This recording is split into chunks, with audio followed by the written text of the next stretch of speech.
भाई आज से कुछ साल पहले मुझे इत्तेफाक हुआ कि मैं एक ऐसे डिनर पे जाऊं जिसका नाम था डिनर इन द डार्क। मतलब आप कहेंगे भाई बहुत सारे ऐसे इलाके जहाँ पर बिजली की लोड शेडिंग होती है, वो कहते हैं भाई मध्या कैसी बातें करी हो, हमारा डिनर इन द डार्क तो रोज़ की बात है। लेकिन वो जो डिनर था ना, उसका एक पर्पस था।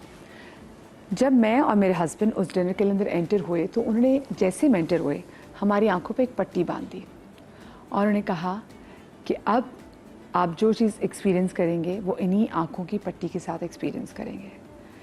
कोई हमारा हाथ पकड़ के अंदर लेके गया। मैं लिटरली ऐसा हुआ कि जैसे घबराहट से मेरी शुरू होगी क्योंकि कुछ नज़र नहीं आ रहा था और सिर्फ अंधेरा था। फिर एक टेबल पे बैठे और टेबल पे फिर हमें बताया गया कि ये आपके सामने प्लेट पड़ी है, प्लेट पे आपकी बिरयानी पड़ी है, एक साइड पे आपका कांटा पड़ा है, एक साइड पे आपकी चम्मच पड़ी है, पानी का गिलास थोड़ा सा फासले पे तो आप देख लीजिएगा, और साथ में एक प्लेट में गाजर का हलवा भी पड़ा हुआ है। तो आपके लिए खाने की तमाम तर चीज़ें यहाँ पर मौजूद हैं। सब चीज़ें मौजूद थी, लेकिन क्या मौजूद नहीं था? वो बिनाई जिससे मैं देख पाती। यकीन माने मैंने वो खाना लिटरली एक घबराहट के साथ खाया क्योंकि मुझे कुछ नज़र नहीं आ रहा था और मैं बार बार अपने हाथ से देखती थी कि अच्छा अब कांटा में कि गलत नहीं तो कुछ चीज़ गिर ना जाए, मेरे कपड़ों पे गिर रहा है। और उस खाने का मकसद भी ये था क्योंकि वो पाकिस्तान में जो ब्लाइंड लोग हैं उनकी तरफ से वो एक डिनर होस्ट किया गया था ताकि पता चल सके कि ये तो एक छोटी सी चीज़ है ना, दिन का एक छोटा सा काम है जो आपने खाना खाने की, वो भी कितना बड़ा टास्क है और वो लोग कितनी बखूबी वो काम सर अंजाम देते हैं। सो ये तो एक चीज़ होगी जिससे मुझे हुआ कि अल्लाह मियाँ तेरा बहुत शुक्रिया कि तूने हमें आँखें दी। वो बुज़ुर्ग कहते थे ना कि भाई अक्खा हज़ार नेमत नहीं है, आँखें बहुत बड़ी नेमत है क्योंकि जस्ट इमेजिन आपके आसपास अल्लाह पाक की बेइंतहा खूबसूरत कुदरत, ये बनाए गए कहकशां, ये आसमान, ये ज़मीन, ये चरिंद, ये परिंद, ये पौधे, ये दरख्त, अल्लाह पाक की नेचर की तमाम तर खूबसूरती, ये हम एंजॉय ना कर पाते अगर अल्लाह पाक ने हमें ये दो आँखें ना दी होती। तो ये जो आँखों की नेमत है ना, बहुत बड़ी नेमत है। कभी कभी मैं अल्लाह पाक की कोई बहुत खूबसूरत चीज़ देखती हूँ तो मैं उस चीज़ से पहले अपनी आँखों का शुक्रिया अदा करती हूँ कि अल्लाह पाक शुक्रिया आपका, आपने मुझे आँखें दी, मैं देख सकती हूँ, मैं देख सकती हूँ तेरी कुदरत कितनी हसीन है। और आज का जो शो है ना, ये अल्लाह पाक की इसी बड़ी नेमत के हवाले से है कि हमने अपनी इस नेमत का ख्याल कैसे करना है। आज हम आँखों की हेल्थ के हवाले से बात करने जा रहे हैं। With the passage of time मैं देख रही हूँ कि आँखों को लेकर भी बहुत डिफरेंट किस्म की जो डिजीज़ हैं वो अब सामने आने लग गई हैं। बचपन में एक ही चीज़ बताई जाती थी आंखों की केयर के हवाले से, वो ये कि बेटा टीवी ज़रा दूर से देखो, शाबाश 10 फुट का फासला होना चाहिए। बहुत डांट पड़ती थी अगर टेलीविज़न यहाँ ज़रा सा करीब होके बच्चे देखते ना कार्टून ज़रा शौक से, फ़ौरन नहीं, फ़ौरन पीछे जाओ, फ़ौरन पीछे जाओ। लेकिन उस वक्त एक टीवी था, अब आपके पास हर वक्त का एक मोबाइल फ़ोन है, आपके पास टीवी तो है ही, आपके पास आपका आईपैड है। छोटे छोटे बच्चे भाई वो फ़ोन पे लगे हुए हैं, वो आईपैड पे लगे हुए हैं। और सिर्फ ये नहीं, आजकल मेकअप की क्वालिटी भी ऐसी आ गई है, हम लेंसेज भी लगा रहे हैं। हमारी जो आबो हवा है भाई, ये पहली जैसी आबो हवा नहीं रही, ये भी बहुत ज़्यादा पोल्यूटेड हो गई है। आजकल हम आंखों के ऐसे मर्ज़ के हवाले से सुन रहे हैं, हम कह रहे भाई ये तुमने कभी सुना ही नहीं था। तो ऐसे कौन कौन से अमराज हैं और हमें इनसे डील कैसे करना है, ख्याल कैसे रखना है, बड़ों को कैसे ख्याल रखना है, छोटों को कैसे ख्याल रखना है, इन तमाम से चीज़ों पे आज हम बात करेंगे। मेरे साथ एक्सपर्ट का पैनल भी यहाँ पर मौजूद है, उनको बुलाऊंगी। मेरे साथ मौजूद है जनाब अयाज खान, सब इनको जानते हैं, हमारे बहुत ही प्यारे हैं। और साथ में ये जहाँ लोगों की आंखों का तारा है, वहीं लोगों की आंखों को ठीक करने का काम भी करते हैं। इनके अपने ये बिजनेस ओनर है जनाब इमेज ऑप्टिक्स के। हमारे साथ मौजूद है doctor Munira Shakir, professor consultant in LNH cataract and refractive paediatric ophthalmologist. हमारे साथ डॉक्टर मरीम शमीम काशिफ मौजूद हैं जो कि कंसल्टेंट ऑप्थेमोलॉजिस्ट हैं। और साथ में हमारे साथ मौजूद हैं डॉक्टर सैरिश मोमिन जो कि consultant in Aga Khan university in hospital neuro ophthalmology हैं। और थोड़ी देर बाद हमें डॉक्टर अरीज भी ज्वाइन करेंगे क्योंकि खुराक भी बहुत ज़्यादा मैटर करती है आंखों की सेहत के लिए। आप तमाम तो लोगों को अपने शो में खुश आमदीद कहती हूँ। और सबसे पहले तो मैं डॉक्टर साहबा एक सवाल ये पूछना चाहूँगी कि हम लोग अपने बालों का, अपनी स्किन का, अपनी ब्यूटी का, अपने कलर का, अपने वेट का बड़ा ख्याल करते हैं, लेकिन एक चीज़ इसका ख्याल करना सबसे ज़्यादा ज़रूरी है, वो आँखें, कि जिससे हम अपनी खूबसूरती में निखार भी पैदा कर सकते हैं और अगलों की खूबसूरती को भी देख सकते हैं। उसका हम वैसे ख्याल नहीं करते। बिल्कुल। तो ऐसा क्यों और क्या रूटीन होनी चाहिए इसकी? देखिए, आपने सबसे पहले जो एक बात की थी कि आप डिनर पे गई और वहाँ पे जब आपकी आइज़, मतलब आप कुछ नहीं देख सकती थी, तो आपको कैसा महसूस हुआ? तो ज़रूर सबसे पहले तो शुक्र अदा करना चाहिए अल्लाह का, क्योंकि हमारे पास कितने पेशेंट्स आते हैं जिनकी पैदाइश से आंख बनी ही नहीं है। मतलब वो कैसे किस तरह से ज़िंदगी गुजारते हैं, लेकिन अल्लाह मतलब हमें अल्लाह की इस नेमत का सबसे पहले शुक्र अदा करना चाहिए। दूसरी बात, हमें आंखों की हिफाजत के लिए मुख्तलिफ़ चीज़ें हैं जो करनी चाहिए। तो जैसे हमारे यहाँ जैसे अभी आपने बताया कि धूल मट्टी है, एलर्जी हो जाती है। अब ये एलर्जी हर साल भी आती है और कभी कभार बच्चों में जो पहाड़ी इलाके से हमारे पास कोयटा से और इधर उधर से बलूचिस्तान से मरीज़ आते हैं, उनकी आंखों में बड़ी एलर्जी होती है। अब वो एलर्जी के लिए कभी कभार स्टीरॉयड के कतरे इस्तेमाल कर लेते हैं। और जो अक्सर आप देखते हैं कि जी हमने रोज़ वाटर या इस तरह का इस्तेमाल कर लिया, शहद लगा लें, पता नहीं ऐसे भी मैंने एक बार सुना था जी, रोज़ वाटर कर लिया, या हमने इस तरह की, उसमें अक्सर स्टीरॉइड्स होते हैं, उससे इनकी आंखों में काला पानी आ सकता है, उनकी आंखें ज़ाया हो सकती हैं। तो हमें कुछ चीज़ें हैं, जैसे अगर घर में कोई चीज़ हमने ऊपर रखी है, जैसे कुछ लोग तेज़ाब ऊपर रख देते हैं, तो ये भी हमारे पास इंजरी आई है कि उठाया और वो आंख में गिर गया। Oh my God. तो इस तरह की चीज़ें, इसी तरह आप अगर कुछ ठोक रहे हैं तो गॉगल्स पहन के, आप ये ना करें कि ऐसे ही आपने ठोकना शुरू कर दिया और आपने कोई गॉगल्स नहीं पहने।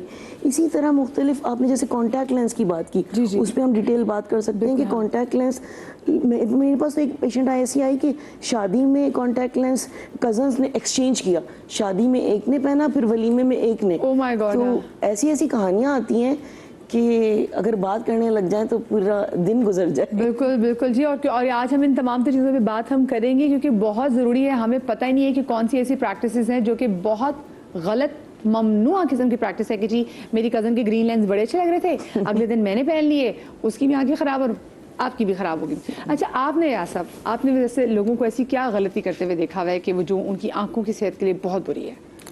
देखिए, ये जो एक पहली कॉन्टेक्ट लेंस की बात मैं इसलिए करूँगा कि ये कॉमन सेंस भी है। बहुत सी चीज़ें, हम कपड़े तो बदल सकते हैं, आप दूसरों के जूते पहन सकते हैं, लेकिन आप अपनी आँखों के लिए इतना बड़ा रिस्क है। फिर ये है कि आईज देखें, आई मेजरमेंट्स में 1-2 होती है, यानी कि BC बेस कर्व और डाया होता है। वो भी एक वजह है। जब हम किसी को ट्रायल करते हैं तो हम ये देखते हैं कि मोस्टली कौन सा साइज़ है, वो तो एक चीज़ है। फिर आपका कॉम्प्लेक्शन है, मगर वो कह रहे हैं नहीं, मेरा वो फलां सूट जो है उस पर वो ग्रे वाले लेंस आएंगे तो मैं नागिन ही बनूंगी, और हाँ संडे है और बाद में मैं हमेशा के लिए नागिन बन जाऊंगी। तो वो लेंस का दूसरे का पहनना, ये तो खैर बिल्कुल।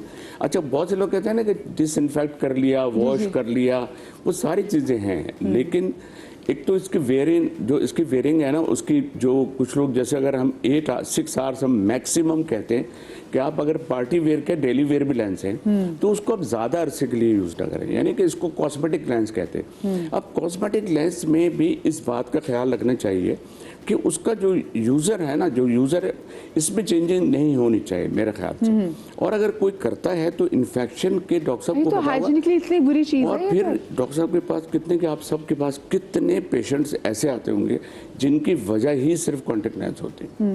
अच्छा, ऐसे मुझे बताएं, वैसे जो कॉन्टैक्ट लेंसेज हैं उनमें मैं बहुत से लोगों को देखती हूँ जो साल एक ही कॉन्टैक्ट लेंसेज को उसको डिसइंफेक्ट करके, वो कहते हैं हमने जैसे मेडिसिन डाली थी, हमने इसको वॉश कर लिया, वो इस्तेमाल कर रहे थे। इनकी एज क्या होती है मैक्सिमम? अगर मैं समझता हूँ कितने कोई कहते हैं ना कि ये इतने साल चलेगा। अब ये तो क्राइम हमारे यहाँ सबसे बड़ा हो रहा है।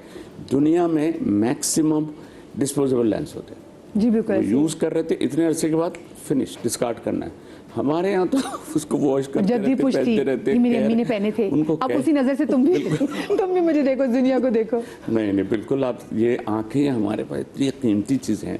ये जो डॉक्टर साहब ने भी कहा था ना, डेवलप नहीं होती है आइज़, ये फैक्ट है। जो प्रीमेच्योर जो भी केसेस आते हैं या क्लोज विजन्स के हमारे पास केसेस आते हैं, डॉक्टर साहब तो खैर बहुत से पेशेंट मेरे पास रिकमेंड जब करती हैं तो मैं, और वो उसमें ये लाइन एक लिख देती है कि आपको नहीं अलाउड है फला चीज़। कहते डॉक्टर साहब उन्होंने तो लिखा है, आप बताएं ना। मैंने कहा हमें भी नहीं बेचना, क्योंकि हमारे पास भी आप आ जाएंगे। मैंने कहा अपनी शोबिस की वजह से मैं वैसे भी, क्योंकि एक अच्छा, अल्लाह के शुक्र, एक अच्छा नाम है, तो हम उनको एडवाइस करते हैं कि आप उनको पास चले जाएं, पहले स्लिट लैंप पे चेक करवा लें, अपने आई का स्टेटस देखिए। फिर आप डायबिटिक तो नहीं है, अगर आपको साइड इफेक्ट्स, कोई भी साइड इफेक्ट जो हैं वो आपकी आंख पे कॉन्टैक्ट लेंस की वजह से वो अजाब बन सकते हैं, तो उसका ख्याल रखना चाहिए। जो बिल्कुल है, बिल्कुल करना चाहिए। बिल्कुल। अच्छा, लेकिन साथ में जो बात की ना कि वो बच्चे जब पैदा होते हैं जिनकी ऑलरेडी जो वो डेवलप्ड ही नहीं होते हैं, वो उसकी क्या रीज़न होती है? क्या वो माँ की खुराक के अंदर कोई ऐसी कमी होती है या फिर वैसी कोई ऊपर से जीनियाती कोई प्रॉब्लम आ रही होती है? वो क्या है? देखिए, जो डेवलप नहीं होती हैं आँखें, उसमें डिफरेंट कॉजेज़ हो सकती हैं, जिसमें ये भी हो सकता है, जो काफ़ी कॉमन है, वो जो माँ होती है, एक तो खुराक की कमी जैसे आपने कहा, जिसमें डिफरेंट वाइटामिन हैं, उनकी कमी हो सकती है, और दूसरा ड्यूरिंग प्रेगनेंसी जो है वो इन्फेक्शंस एक बहुत बड़ी कॉमन कॉज है इसकी, जिसमें बहुत सारे ऐसे इन्फेक्शंस हैं जो कि माँ को होते हैं, जो बच्चे को ट्रांसमिट हो सकते हैं, और उसकी वजह से आई की डेवलपमेंट नहीं होती है। Okay okay. और वो कैसी कौन सी प्रॉब्लम्स इन्फेक्शंस होती हैं? जैसे उसमें कुछ वायरल और बैक्टीरियल इन्फेक्शंस हैं, रुबेला एक बड़ी कॉमन है, इसी तरह वायरसेस हैं, जिसकी वजह से वो बेसिकली वो माँ से बच्चे के अंदर ट्रांसमिट होके और बच्चे की ओवरऑल जो ग्रोथ होती है उसके ऊपर मुतासर करते हैं, जिसमें फिर आई भी इन्वॉल्व होती है। अच्छा, वैसे डॉक्टर साहब एक चीज़ ना, मैं अम्मी मुझे बताती थी कि जब पहले बच्चे जब पैदा होते थे तो बच्चे हफ्ते हफ्ते आंखें नहीं खोलते थे। अब जो बच्चे जब पैदा होते हैं उसी दिन आंखें, मैं अपने बच्चे को भी बात में करूँ, जब मेरा बच्चा जिस दिन पैदा हुआ था तो वो भी ना आंखें खोल के दीवार को देख रहा था। तो आजकल के बच्चे तो बड़े पक्के बच्चे पैदा हो रहे हैं आंखें खोल के, मतलब एक टाइम के बाद जो कहते हैं इनको आंखें खोलनी चाहिए, इन्होंने पहले दुनिया को देखने की कोशिश करना शुरू कर दी है। फिर मैंने सुना था जी बच्चे का जो विजन है वो कुछ माह के बाद क्लियर होता है, बच्चा वरना सेंस माँ की खुशबू को सेंस करता है, लेकिन ये बच्चे तो आजकल के बच्चे से लगता है महीनों में इनको नजर आना शुरू हो जाता है। तो ये बताए फिर इनका मतलब है कि ये तो ज़रा जल्दी एक्सपोज हो गई इनकी आंखें, तो इन छोटे बच्चों को इसे कैसे ख्याल करना चाहिए? नहीं, वो बच्चों की आंख कुदरती तौर पे उसी तरह डेवलप होती है, जैसे जैसे उसमें लाइट जा रही होती है वैसे वैसे वो डेवलप हो रही होती है। अच्छा, तो दैट इज गुड कि बच्चे के जो है बच्चे ने आगे खोल के देख रहा है आपको, अच्छा तुम्हारे घर आया हूं मैं। बिल्कुल। इसी तरह जैसे प्री मैच्योर इन्फेंट्स की बात हुई थी, प्री मैच्योर के अंदर एक ऐसे बीमारी होती है, जैसे प्री मैच्योर जब वो पैदा होते हैं तो उनको ऑक्सीजन में रखा जाता है। जी जी बिल्कुल। तो उसमें क्या होता है कि जो आँख की वेसल्स होती हैं वो बहुत तेज़ी से ग्रो होना शुरू हो जाती हैं, और उसकी वजह से उनका रेटिना मुतासर होता है, एंड वो जो है वो फिर जो वेसल्स बहुत ज़्यादा रेटिना में बन जाती हैं, बच्चों के लिए ठीक नहीं होती हैं, वो ब्लीड करती हैं, वो रेटिना को अपनी जगह से उखाड़ सकती हैं, दैट इज़ रेटिनल डिटैचमेंट। ठीक है, अगर प्रीमेच्योर बर्थ हो या फिर वैसे बच्चे, इनके लिए बहुत ज़्यादा light is not that good. उनके लिए स्क्रीनिंग इज़ वेरी इंपॉर्टेंट। जो भी बच्चा प्री मैच्योर होता है या लो बर्थ वेट होता है, उनके लिए स्क्रीनिंग इज़ वेरी इंपॉर्टेंट, जो हमारे हर हॉस्पिटल में नहीं की जाती है अनफॉर्चुनेटली। ये गोल्डन मिनट जिसको कहते हैं, जी बच्चे पैदा होते साथ ही, जी, तो वो स्पेशली प्री मैच्योर बच्चों के लिए वो screening is very very important. ये मुझे बात बताइए डॉक्टर साहब, लोग देखिए पहले ज़माने में चीज़ें खालिश होती थी, मैं जैसे सुरमे की बात करना चाह रही हूँ, वो लोग खूब सुरमा घर में खुद पीसा भी करते थे, लगाते थे, वो कहते थे सुरमा आँखों को साफ़ करने के लिए बहुत अच्छा है। अब तो इस क्वालिटी का सुरमा अवेलेबल नहीं है, और हम वही सुरमा जस्ट बिकॉज, एक तो लोगों को लगता है कि जी सुरमा लगाने से आँखें बड़ी हो जाती हैं, मेरी आंखों में बड़े लगाने, मेरी अम्मी की खाला आती थी, वो जब आती थी मैं छुप जाती थी, उनको कहती थी इसी बच्ची की आंखें छोटी, सुरमा लगाना। हमें इतनी चिढ़ थी, हमें से किसी ने सुरमा नहीं लगाया। ये सुरमा बच्चों के लिए क्या आपको लगता है कि सही है, और आजकल के दौर में वो सुरमा आ रहा है जो पहले ज़माने में बच्चों को सुरमा लगा दिया करते थे? बिल्कुल। सो आई वुड से कि बहुत अच्छा आइडेंटिफाई आपने किया है। पहले ज़माने में बहुत फ्रीक्वेंटली हुआ करता था, वो जो क्वालिटी सुरमे की होती है वो अब इतनी अच्छी अवेलेबल नहीं है। दूसरा ये कि जब ये लगाया जाता है तो ये ग्रे लाइन पे आंखों की लगाया जाता है, वहाँ पे बहुत सारे ग्लैंड जो है उनकी ओपनिंग होती है, वो वहाँ से एक टेयर फिल्म बनती है जो कि उसकी कंसिस्टेंसी बरकरार रखती है। जब इतने छोटे बच्चों के अंदर ये चीज़ें लगा दी जाती है, उसके पार्टिकल्स आंख की फ्रंट लेयर पे तैर रहे होते हैं। मैंने खुद देखा है पेशेंट्स को जो कि स्लिट लैम्प पे जब हम एग्जामिनेशन करते हैं तो वो उनकी आंखों के अंदर ये पार्टिकल्स, वो उन्होंने मुझे बताया था कि मैंने एक दिन रात में जो है वो अच्छे से धो दिया था, सब कुछ कर दिया था, सुबह में आके देखते हैं तो उनकी आंखों के अंदर वही पार्टिकल्स घूम रहे होते हैं। तो आई थिंक इसकी एक तो क्वालिटी अच्छी नहीं है, दूसरी बात जो आप लगा रहे हैं that's there for longer period of time, उसको आप अच्छे से क्लियर नहीं कर सकते। फिर आप बच्चे की बात करें तो फिर how will you wash it, उसको आप कैसे क्लीन करेंगे, उसको आप कैसे साफ रखेंगे? तो I think that's totally not recommended for my. तो सुरमा, तो फिर आप बच्चे, छोटे बच्चों के लिए वैसे आप आई की केयर के लिए आप लोग क्या रिकमेंड करते हैं, क्या करना चाहिए? बच्चों की नॉर्मली हमें आंखों की कोई पर्टिकुलर कोई ड्रॉप्स या कुछ और करने की ज़रूरत नहीं होती, इसका अपने नॉर्मली क्लीन करना होता है, जैसे आप फेस क्लीन करते हैं वैसे आई लैशेस को क्लीन करें। जो एक कॉमन प्रॉब्लम बच्चों में होता है वो ये होता है कि उनकी टेयर डक्ट जो होती है वो डेवलप हो रही होती है, तो दैट टेक्स अ टाइम, वो अप्रॉक्सीमेटली कुछ 6 to 12 मंथ्स के अंदर वो डेवलप हो जाती है।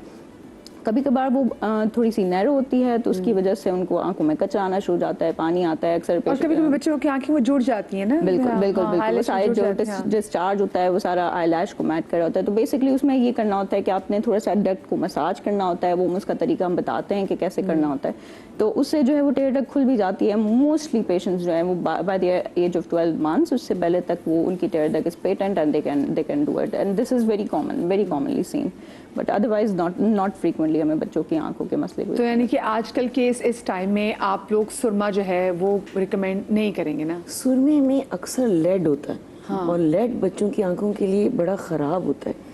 तो हम ये कह देखिए, जो बच्चियां आती हैं उनकी तो मैं मदर से कहती हूँ, कुछ लोग नहीं मानते।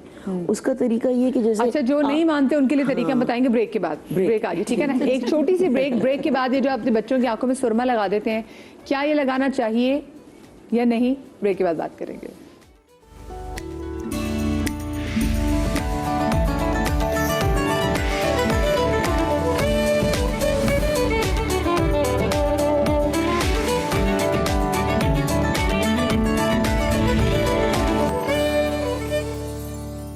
जी, welcome back after the break.